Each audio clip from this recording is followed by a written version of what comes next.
The San Francisco 49ers crumble late, fall victim to the Los Angeles Rams 27-24 on the road, kind of the road because it's Levi South, more 49er fans. But anyways, the 49ers lose, and Alex will be joining me to discuss everything, break down the game. Brock Purdy's really great performance. Jauan Jennings, great performance. Defense, not so great. All that and more right here. Let's go. Intercepted. It is picked off by Eric Walker. Over midfield, he'll run it all the way into the end zone. Touchdown. Cross Talk TV podcast. Peace.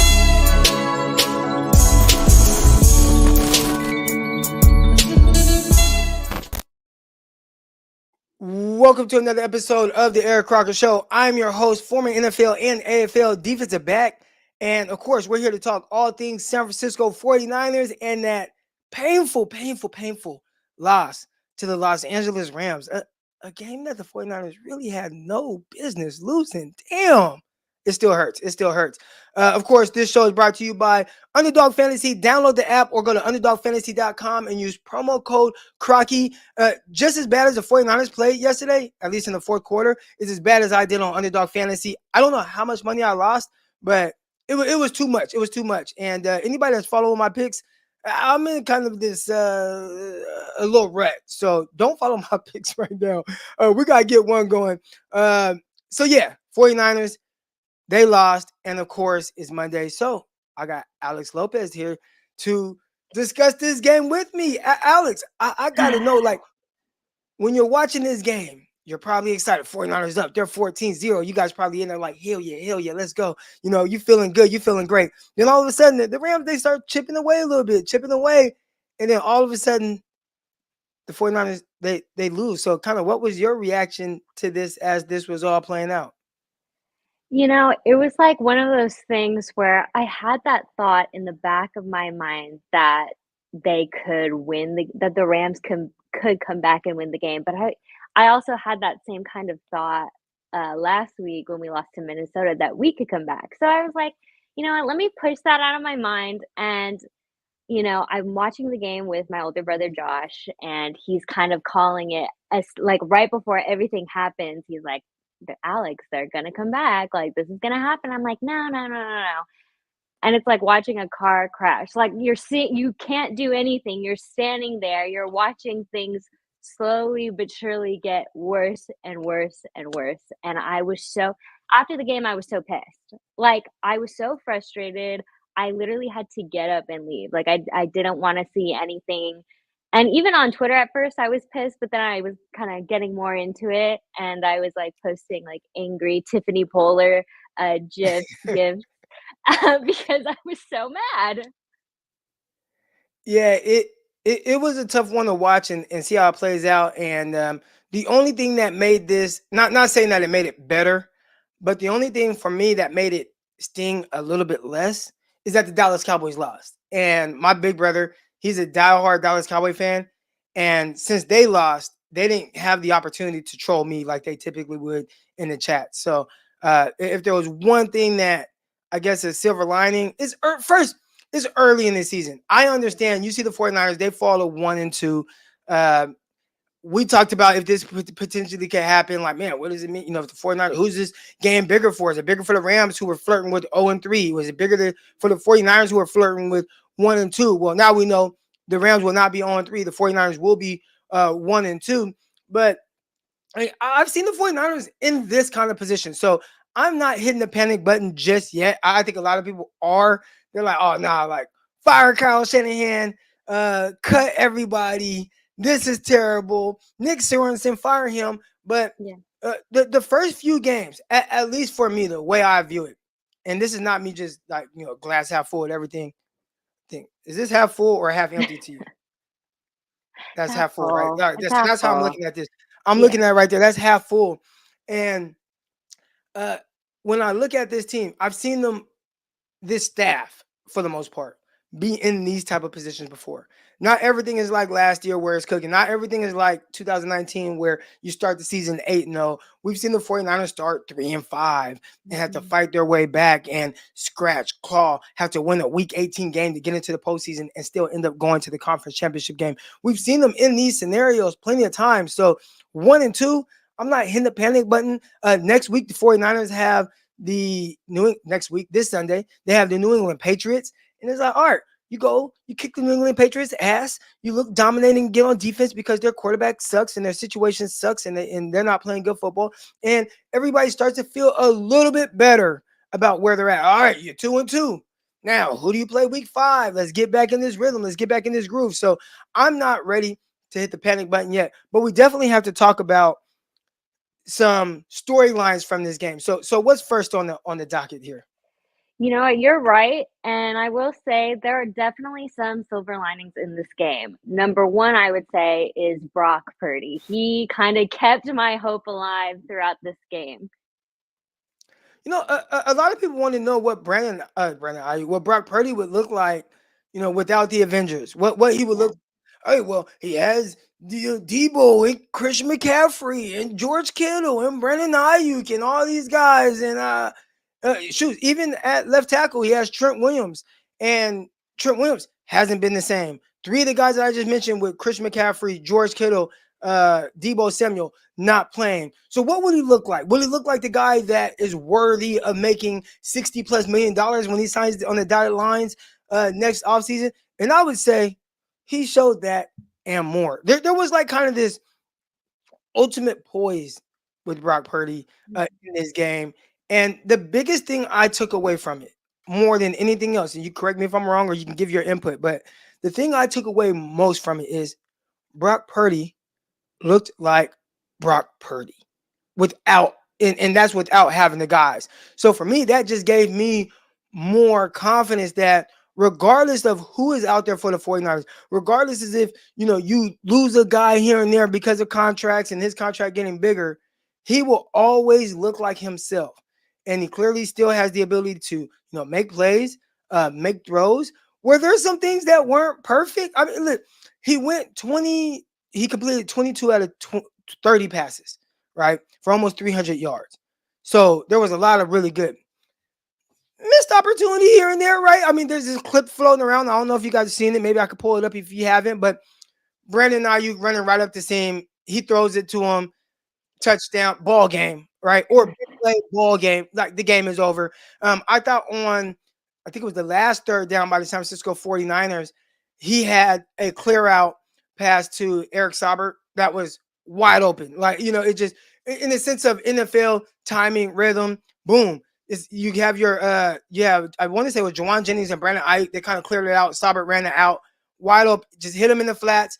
He turns upfield, he gets the first down, and it's there. So was it a perfect game? No, by no means. But when you're thinking about just ability, right? The potential, the upside of what he has, it looked like what we've seen him do when he has everybody, which to me gave me the ultimate confidence that moving forward, Brock Purdy is the guy. What are your thoughts on that?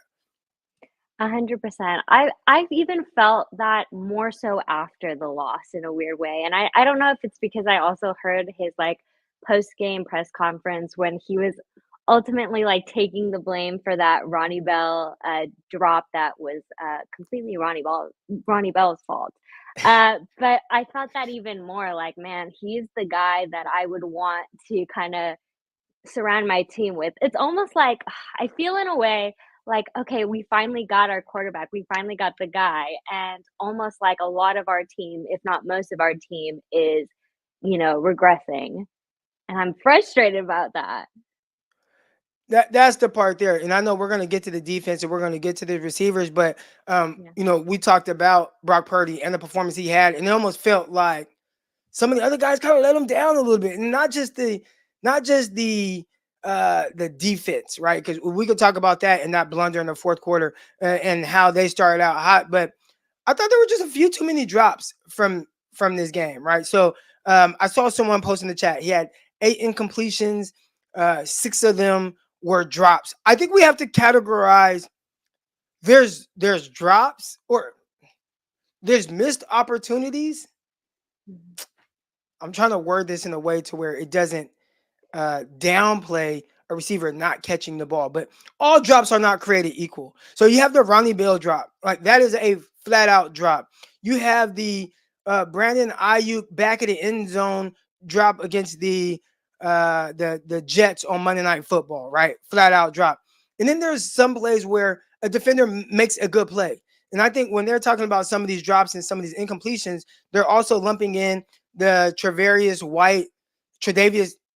White pass breakup on Brandon Ayuk. It was a third down, and Brock Purdy kind of throws it back into the bite. I wish he would have just kind of let him a little bit more so he could have used his hands. He kind of threw it back here a little bit, and Tre'Davious White was able to get his hand in there and knock the ball out. I think some people are saying that's a drop.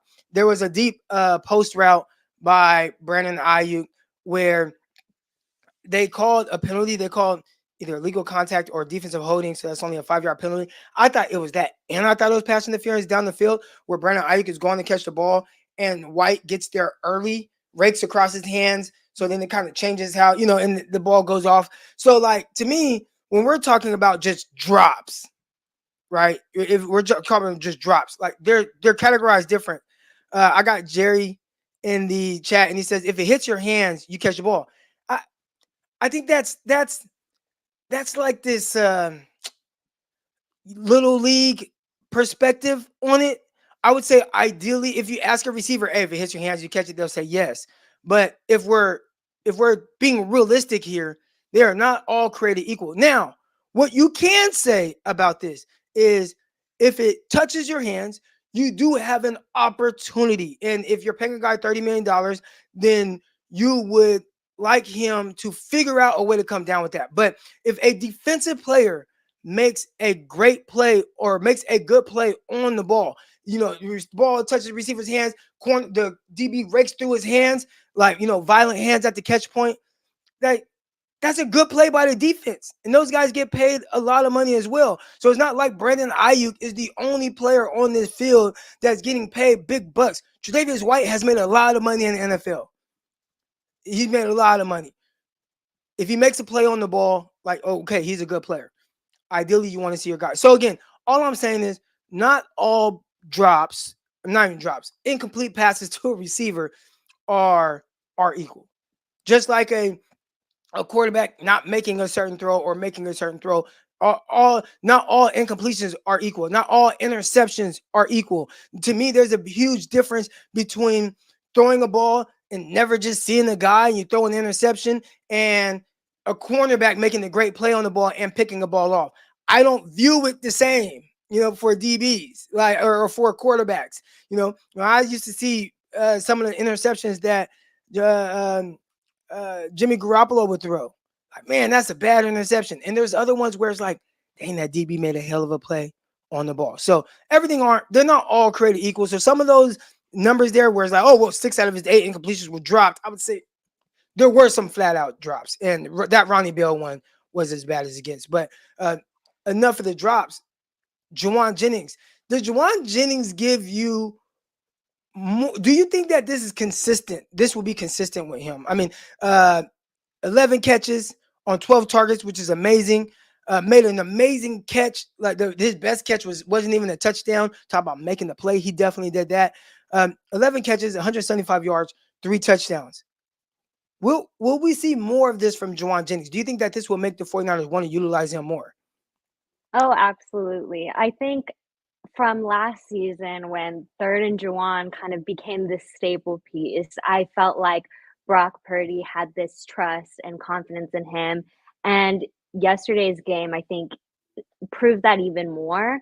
And you could definitely see their connection. And again, I don't know if it's, based on this off season and Brandon Ayuk not really being there. And so he kind of even built that stronger connection with him. But he's kind of proven to be this staple piece, I think, in our offense, especially now where you're kind of uncertain with Brandon Ayuk and Devo's going to be back in a couple weeks and, not sure about George Kittle. So you have that staple piece in Jauan, and he kind of proved himself, I think, in not only the eyes of the fans, but also in the eyes of Brock Purdy. Yeah, I thought it was awesome. And the one thing that I came in with way with like most from Jauan Jennings, not that he's a dog, because I mean we knew that. We knew he's a big dog. We know he's a dog out there on the field. But for me, it was just taking advantage of the opportunity at hand. You got all these guys out. All right, like, hey, whatever my role is, I'm going to make sure that I capitalize on that. And some of them wide open, right? That first touchdown is or second touchdown is just like, man, he's wide open. Great. But we've seen guys be wide open like that, Ronnie Bell, and just drop the ball, right? Like, you know what I'm saying? So just taking advantage of those opportunities. But even then, the one I talked about, what I thought was his best play, just Mossing taking the ball off the defensive back's head, that's kind of been Jauan Jennings. You know what I'm saying? Like he's been that aggressive. He's been that kind of alpha guy, and he's not a speedster, but he's been a guy who, whatever you ask of him, he's gonna make sure that he takes advantage of whatever that opportunity is. And now, will he have another game? Let's say next week, right? Because Debo's still gonna be out. We'll see about George Kittle and all that, but let's say next week.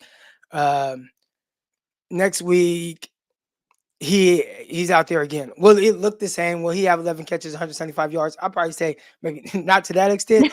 And we've seen some guys for the 49ers. I reference Richie James. A lot of people kind of forget this game, but Richie James in the COVID year, the 49ers guys had to all sit out. It was like Kendrick Bourne and like Brandon Ayuk and Debo Samuel. They were missing all their receivers.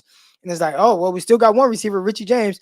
And Richie James goes out there and has 9 catches, 170 yards, and a touchdown, right? Like Richie James, he goes out there. To me, that was making the most of your opportunity. And we didn't see that again from Richie James, not even on any other team. But I would say for the 49ers, when you have a guy like Jauan Jennings and he goes out there and does that, at least he's capable of rising to the occasion. And Jauan Jennings 100% did that. So I thought that was awesome moving forward. Uh, I I hate that it comes off I'm making excuses for Brandon Ayuk, but I still think there are more ways that they can work to get the ball in his hands. I think with Jauan Jennings, it was like nothing was forced. It wasn't like they Mhm. forced the ball to Jauan Jennings. It wasn't like, all right, man, we want to make sure that Jauan Jennings has this 170 uh, yard game. So, hey, let's do this to free him up. It was like, nah, like this is our offense. These are the concepts. If the defense dictates throwing the ball to Jauan Jennings, throw it to him. If he's wide open, catch the ball. If he's not, hey, Moss on the guy. And I thought he took great advantage of that. So that was awesome to see. The 49ers still aren't using one guy as a wide receiver one from the way that they get the ball into guys' hands. I think that it could be a little easier. If you guys watched the Kansas City Chiefs game last night with the Kansas City Chiefs against Atlanta Falcons, Rashay Rice had 11 catches. And just look at all the different ways that Kansas City looked to get the ball in Rashay Rice's hands. Like that's when you talk about creating the offense around a guy that and you want to make sure that he gets the ball, that they showed you this is how you do it. And the 49ers, they do some of that for Debo. They don't do that for anybody else. Everything else is within the context of the offense. So I'm curious to see, hey, Jauan Jennings. Let's continue to have those impressive type of games. And sooner or later, they're gonna kind of price themselves out of being able to keep Jauan Jennings around. Yeah, that's I would say my biggest concern about both Brock and Juwan, but I think I'm like, okay, let me focus on the now. Let's focus on getting back to winning these games. And if they both play lights out, then that's the most important thing. Now, if there's anything that can kind of throw this off and make it more difficult, it's probably the defense.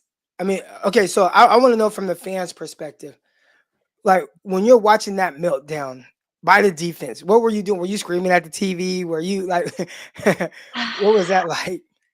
Well, again, I had my brother kind of like almost like he knew in advance, and maybe he did, I don't know, because we were watching on Hulu and it's a little bit slow. But um just seeing that, I was just like, for example, I'll say the biggest thing is I don't trust them at all when it comes to third down. So if we got a third and long coming, I'm assuming that they're getting not only a first down, but maybe they'll get, a 20-yard first down. Oh, they're going to be in field goal range. Like at that point with them, I just have no trust.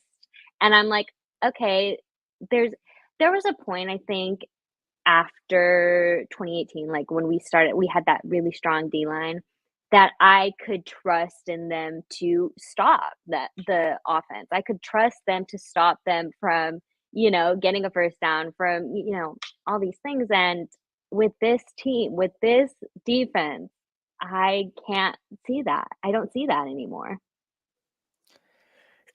Yeah, a lot of people thought that this defense would look drastically different. You did have last season with Steve Wilkes, and a lot of people were like, "Well, Wilkes is, he's the reason." And now Kyle Shanahan handpicks his guy, that they've had in the organization for a couple years, Nick Sorensen. This is going to be a far better defense. And then you watch Week 1, and you're thinking like, "Oh yeah, like I like it, Nick Sorensen. He's made some adjustments. This looks better." And then you watch the 49ers against the Vikings, and it's like, that was kind of ugly. Fire Sorensen, like that's what I'm saying. And then you Yeah. watch this game, and it starts out great. Uh, I don't know how you lose a game where the opposing quarterback doesn't have a completion until halfway through the second quarter. But the 49ers, through a quarter and a half, gave up 0 passing yards. 0. So we see that. We see the defense looking like they're playing well. Yeah, the Rams got a touchdown late in the first half, but you're like, 49ers are fine. Are fine. The defense is in control of this.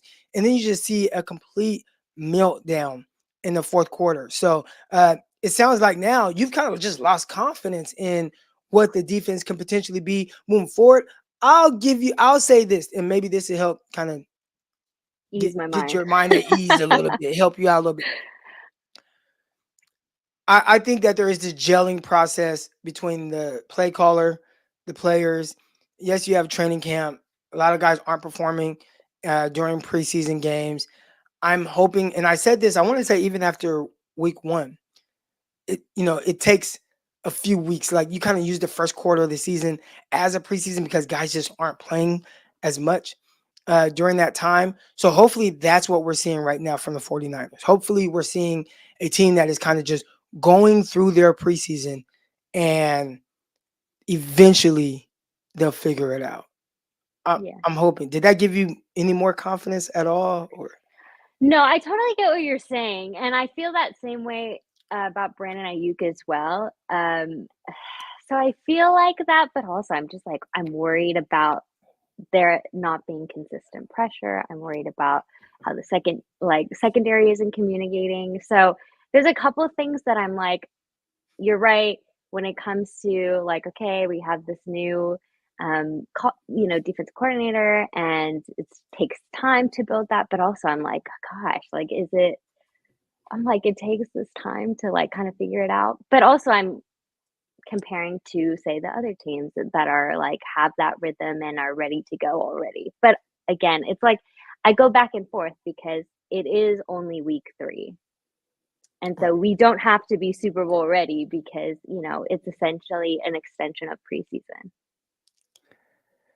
whew, do you have confidence moving forward that like they'll figure it out? Because again, I came on here talking about that. I've seen the 49ers start 3-5 and figure it out. So do you think that at least they have the players to potentially do that down the stretch? 100%. And I think when we get CMC back, when we get, George Kittle back, when we get Debo, I feel confident in our offense that we could work it through. Our defense, I don't know. I'm a little iffy. And then don't even get me started on special teams. I honestly, with just special teams, I'm ready to hit the flashing red buzzer that's telling like emergency, emergency. Something's really wrong here. So there's 3 phases to the game, right? You got your offense, defense, and special teams. And I would say for 3 quarters, the 49ers really kind of won and dominated those 3 phases of the game. And in the fourth quarter, they lost all 3 phases and in a major way between a missed field goal, between a punt return. Heck, earlier in the game, they ran a fake punt on the 49ers, the Rams, and they picked that up. Defensively, the 49ers ended up having a meltdown. Offensively, they kind of got into this little rut. That was like one of the tougher things right there, just with the flow of the game. And then, but special teams, I think that was a huge disappointment because, hey, man, Moody makes that kick. Game turns out a little different. He misses it, and those are the things that really end up making you win and lose games. We do have some super chats here, so we'll get to those, and then we'll start to get to the callers. We got Black Caesar. Black Caesar. There we go. I like nice little, unique way of spelling that. Brock has to ad lib because the O line is suspect. Yeah, McKivitz not playing very well. Brindle not playing very well. There's some issues there on the offensive line, and they've kind of been there. Like the 49ers, I've always talked about Brock Purdy's superpower, right? Talked about him having the Avengers, but to me, a big part of his superpower is being able to get the ball out quick and on time and seeing it. And when he doesn't, we see what happens. And it's not just him. I think you look around the league, there are a lot of quarterbacks that don't have quite as much time. So I thought there were plenty of times where the O-line did hold up. And I didn't think he played bad. So, yeah, there was some ad-libbing going on. But, yeah, overall, I think maybe Kyle Shanahan could help him a little bit more with that. A little bit more offensive creativity. Black Caesar also comes through. He says, $30 million a year. I don't want to hear about drops. I hear you. I don't either. Jauan Jennings looked upset when the 49ers lost. BA seemed apathetic. Jauan Jennings, I don't know. Did you hear about this? After the game, he refused to talk to media. Yeah, I felt like I was like, I felt bad for him. I'm like, I'm sorry they did this to you again. The Super Bowl and now this. Stop. Like, he had such an amazing game. I think he's going to be he's nominated for FedEx, Player of the Week, Offensive Player of the Week.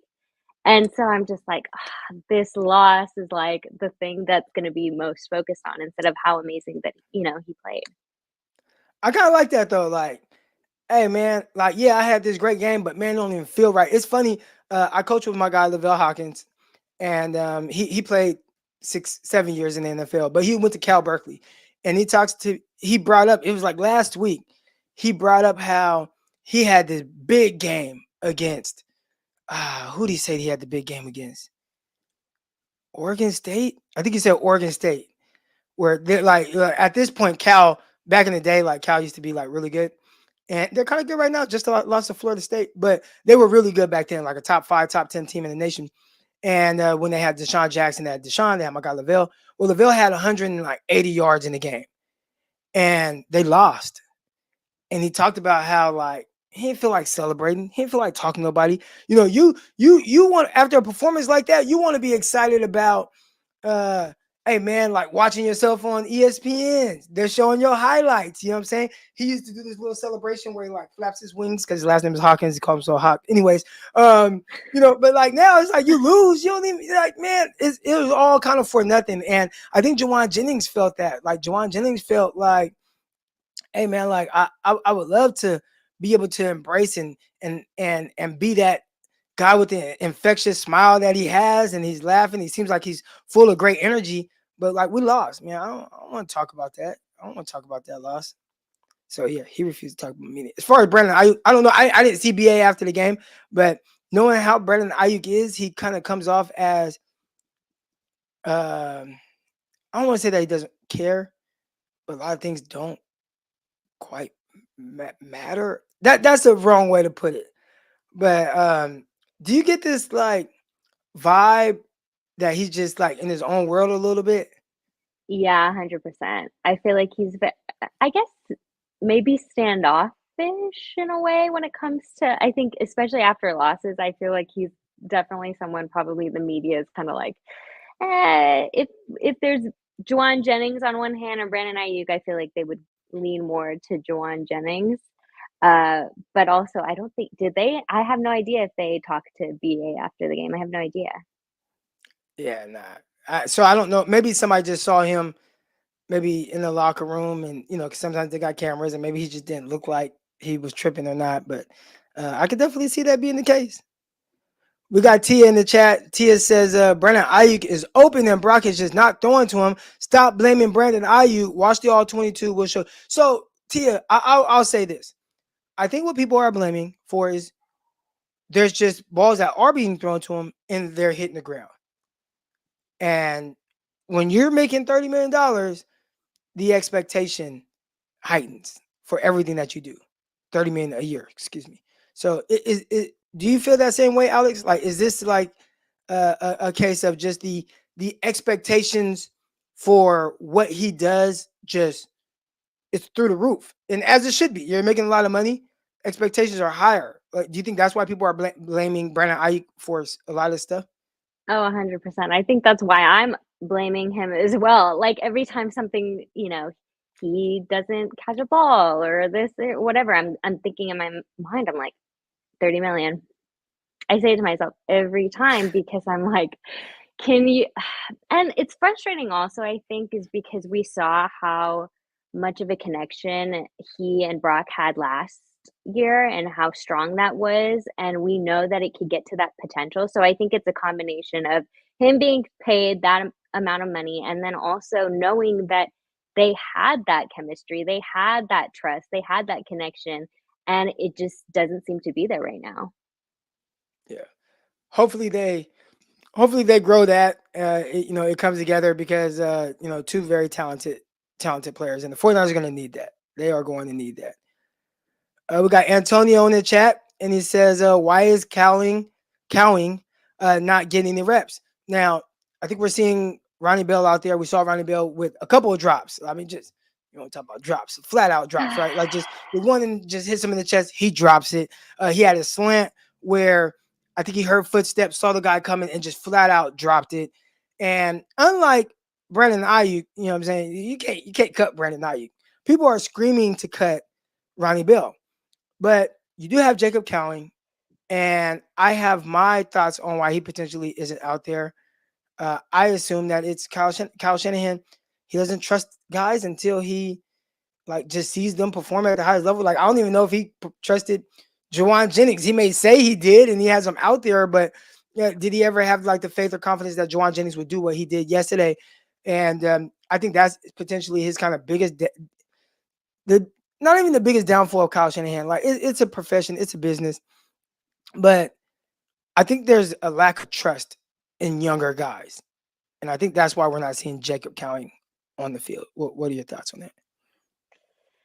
No, I would agree. I think gosh, I'm so I think the Ronnie Bell drop not only ruined my entire rest of the day, it ruined my entire week, leading up to this game. But I had that thought too. I was like, why is Cowling not there? Like, but he's always been very, I guess, cautious when it comes to his wide receivers. I don't know.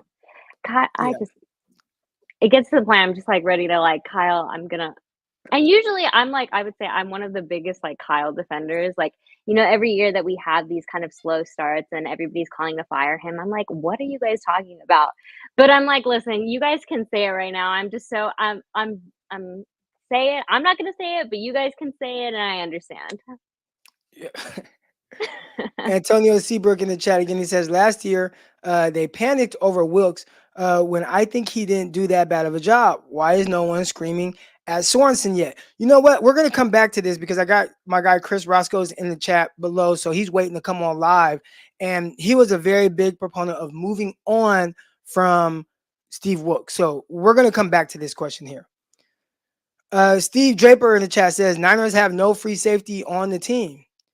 I would say they have free safeties. Are they the kind that Eric Crocker would handpick? Probably not, just because I'm bigger on pure cover skills and ability. So my safeties look more like cornerbacks, where they're a little bit more fluid, more fleet-footed, good change of direction, like put them on the island. They be a lot more like Jimmy Ward. Like I like that's my style of a free safety as opposed to like this big hitter type guy.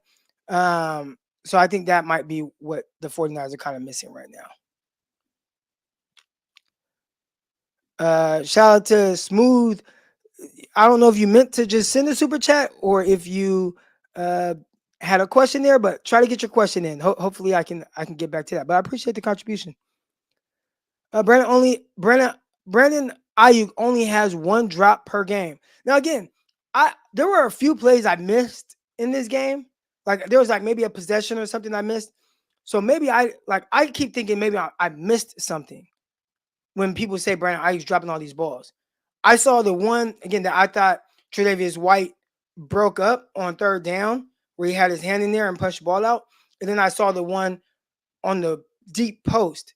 So was there another play that like I missed where Brandon Ayuk just flat out dropped the ball? I don't think so. For me, it wasn't him dropping balls. For me, it was the times that he was open and Purdy chose not to throw it to him. Like the one that's standing out to me is, I think it was like the second to last possession, the one where he easily probably could have caught the ball and scored the touchdown, game over. That one was like, in my mind, I was like, oh wow, he doesn't trust him. But I don't know about all these drop passes. Yeah, I don't know. And again, I don't know. I see somebody in the chat says, bro, watch again, BA is suspect. Somebody else in the chat says he dropped the ball that was slightly thrown behind him. Now, again, I don't look at that as a drop. Like Ronnie Bill running the slant, drop. But Ronnie Bill jumping to catch the ball with his body, drop. The one with Brandon Ayuk, I thought that the DB made a good play on the ball. So, but maybe I'm wrong. Maybe I'm wrong. That's what I saw, but I could be wrong. I could 100% be wrong. And if I am, I apologize, guys. No, it's kind of making me. I don't want to rewatch the game, but it's kind of making me want to rewatch the game. I know. Again, there's a few plays I missed, so I'm thinking like, man, did I see like there's some like flat out drops that I didn't see? Jersey number 10 is Jinx. Should never be worn. I know, and it started with Kyle Williams. So, no pushback from me on that one at all. All right, here we go. We got Tia Ingram coming on in the chat. I gotta see how. Let's see if we could do this a little different way. Okay, let's bring on Miss Tia, and boom, Tia, welcome to the show. Good morning. Good morning.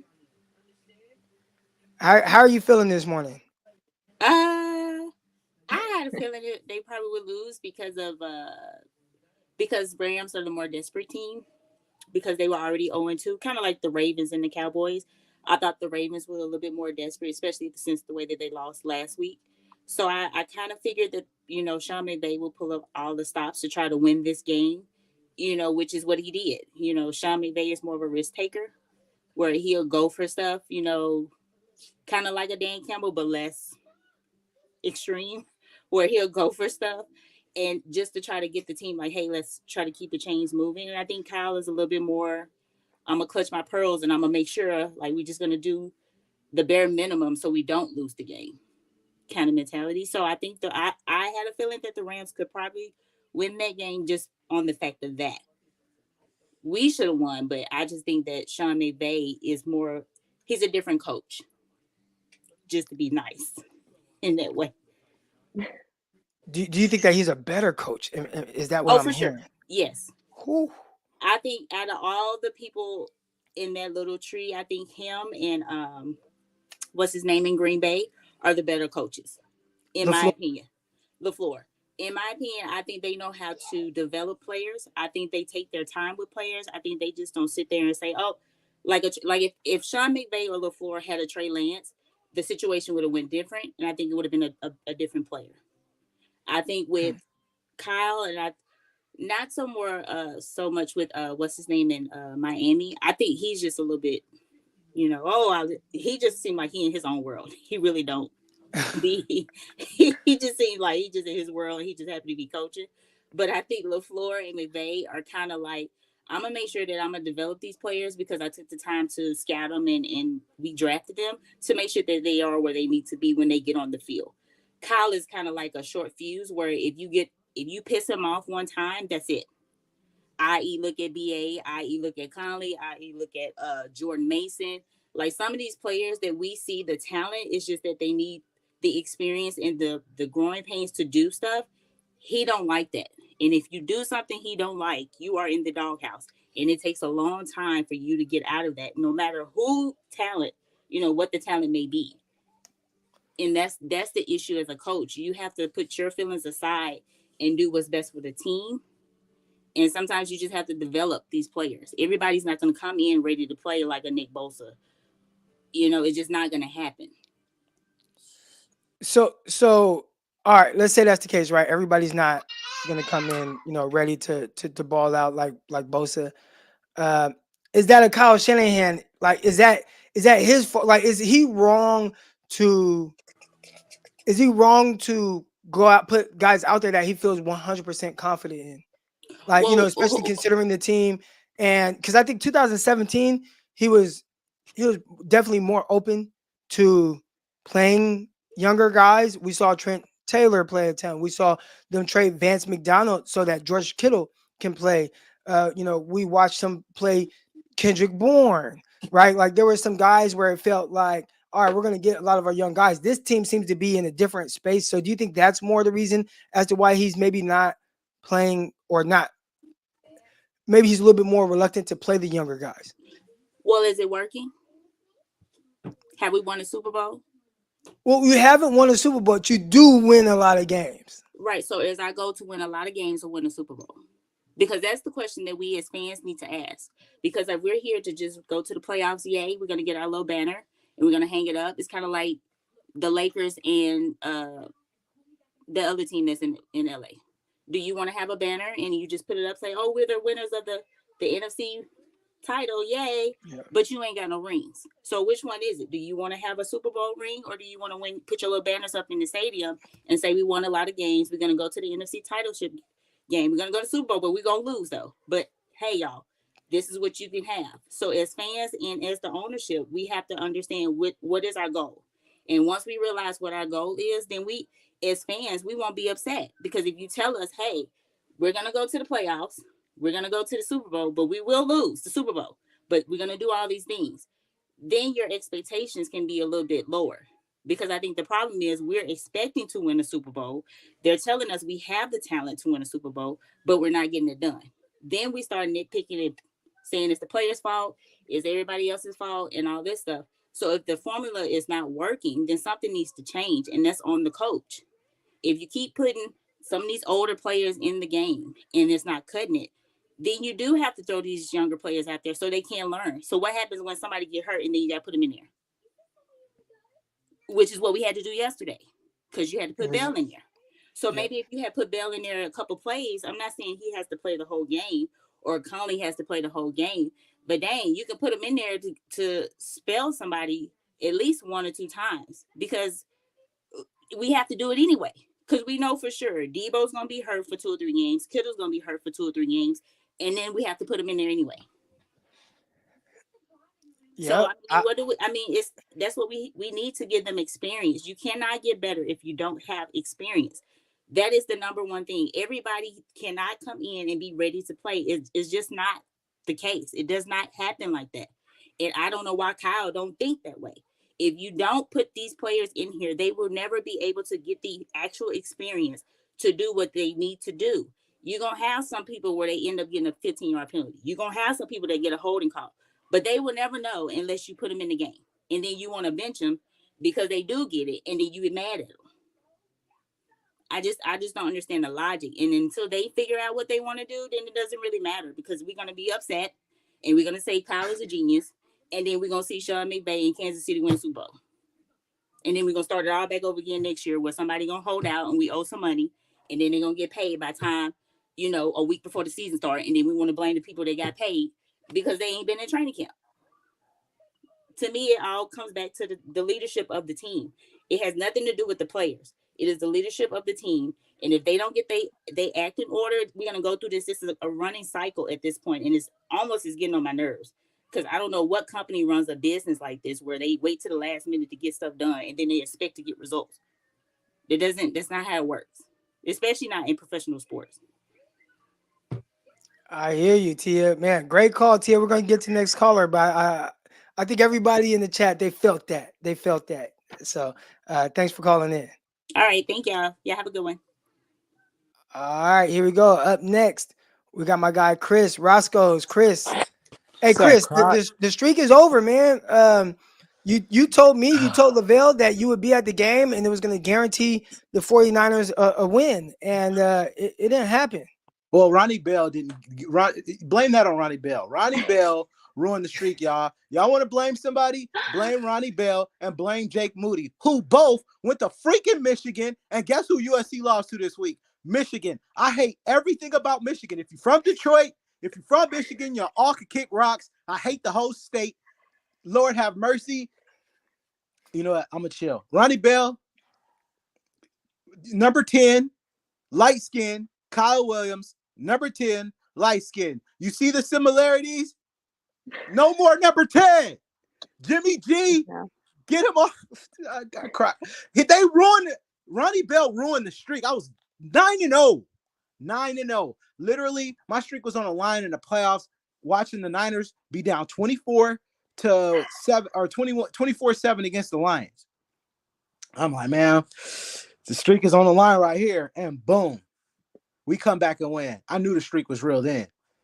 And these idiots up 10 from Michigan, bro. From Michigan. Anyways, let me just say this. Special teams, trash. Yedam's trash. Devondre Campbell, trash. I miss Ambry Thomas. I miss Armstead. And I miss Dre Greenlaw. Brock Purdy is a dog. Jauan Jennings is a dog. Brandon Ayuk, I'm not tripping. We're only 1-2. Listen, y'all. We're 1-2. We started 3-4, 3-5, back-to-back years before. This team knows adversity. We will be fine. We will be okay. I've seen the Patriots have. Hold on, Chris. Go ahead. I gotta go. Confidence level in Nick Sorensen as opposed to the guy that you felt like the players. I was out on Wilkes in the playoffs. It took me to the playoffs to get out on Wilkes. So Sorensen, he's new. D'Amico struggled his first couple of games in the year. You don't remember the slashing we got from the Cardinals, from the Colts? It's gonna take time. People wanted to fire. Go look at it. Go look at fire Saleh from 49er fans. So many of them wanted Saleh fired. Again, 2008, Robert Saleh, D'Amico. They struggled the first couple of games, but they got it under control. We will be fine. I promise you. 1-2 is not the end all be all. I remember the Chiefs went 1-2 like 2 years ago. I remember the Patriots. They had seasons where they was 2-2, got killed by the Kansas City Chiefs. The Niners players have been here before. We will be okay. Now I gotta go hit the gym. It's leg day, baby. Y'all have a good one. All right, shout out to my guy Chris. All right, we got our last caller coming on. Good morning, Jedi. How you doing? Hey man, everything ain't fine, as Chris said. It ain't fine right now. What I do see is holes in the defense. I see a defense that is either old and injured or all of the above. And I also see that we have a quarterback, which is, you know what? It's easy. I know everybody probably been on here wrangling the 49ers. I'm going to pick out the bright spots. We have a number 1 receiver, and we got a quarterback. So is the window shut on this current team? I do believe so. Do we have 2 important pieces to open another window? I also do believe so. The 49ers going to have to make some tough decisions this offseason. And I think, and we talked about this before, it starts at the top at the general manager. I've noticed things about Super Bowl winners, and you guys can let me know if I'm crazy or not. Have you ever noticed that the last couple of Super Bowl winners have a nose tackle who caves in the middle? 49ers missing that. I've been screaming that for a while now. Like, man, where the big bodies at? Where the immovable guy? Where's Whose the guy job is that to only get played that 2 guy? downs and then he's tired and has to go to the sideline? Is to get that guy? Whose job? That's what I want to know from the 49ers front office. Whose job is it to get that guy you just said, Croc? That guy you just described. Is it John? Is it Kyle? Is it Parag? Who? Is it Jed?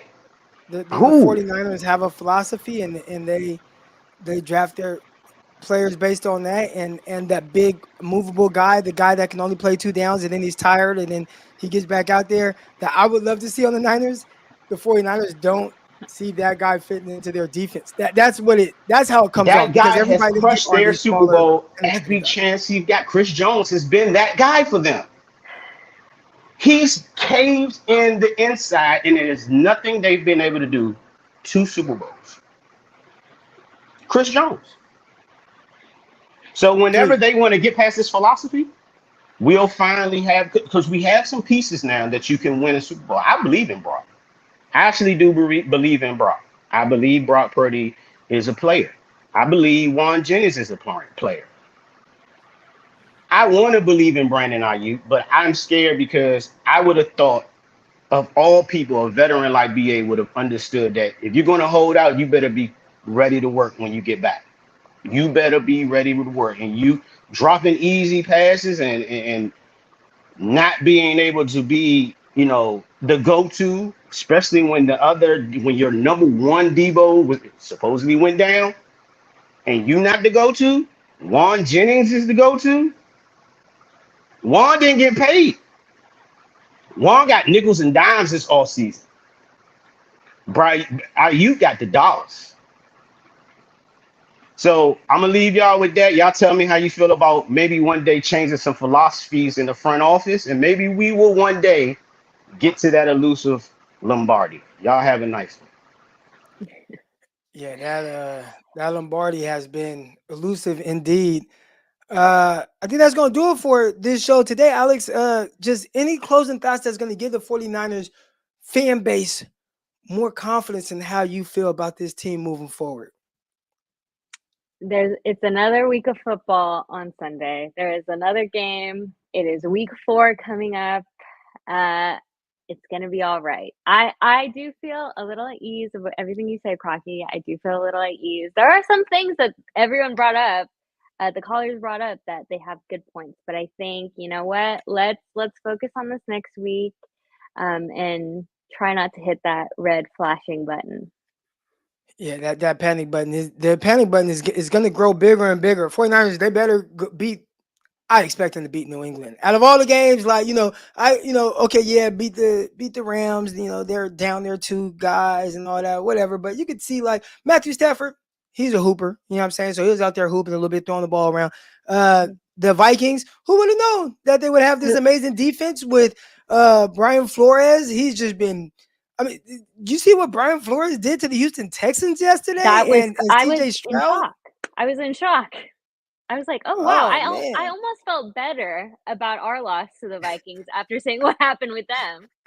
Oh, yeah. I mean, so maybe they're just good. I don't know. I wasn't expecting. I remember when, we all knew that Sam Darnold was going to start. And then McCarthy got hurt. And a lot of people are like, hey, silver lining, McCarthy gets hurt. That's fine because now you get the whole Joe Burrow thing where Joe Burrow, he tore his ACL. They end up losing a bunch of games. They get a top 5 pick and they end up drafting Jamar Chase. So it's like, JJ McCarthy goes down. You're going to lose games because Sam Darnold's your quarterback and you're going to have a really high pick.